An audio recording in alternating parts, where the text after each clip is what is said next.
The Centre has just set up a new research track looking at understanding financial catastrophe risk.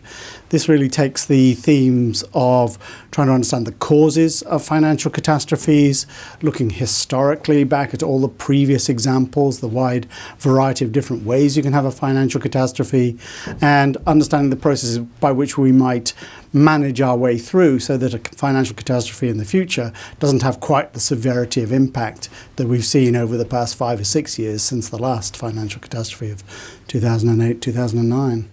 We're really in an era of financial experimentation. We're creating new financial products.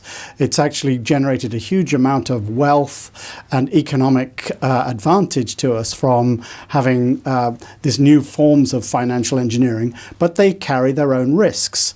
Just like in the early days of the airplane industry, we had to have lots of crashes before we really understood how to fly an airplane safely.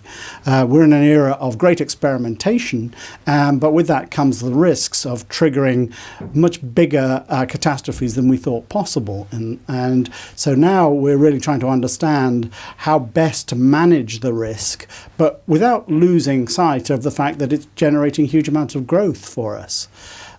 Risk is, of course, the inverse of return, and return is predicated on having risk. And the whole point of this year's Risk Centre conference is really looking at the upside of risk, trying to look at the returns we get from risk and on the strategies of risk for resilience against return.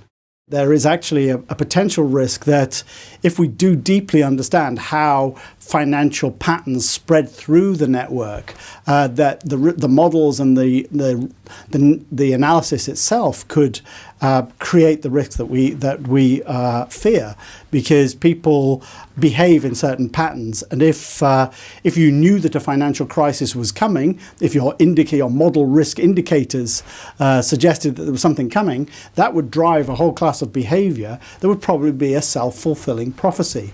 So there's quite an interesting dynamic around how well can we understand this thing, and is it possible to manage this risk overall? It's great to have a conference where we can bring together the practitioners, the academics and the theorists, and get them really debating real-world issues. It's fascinating. It's great to be part of.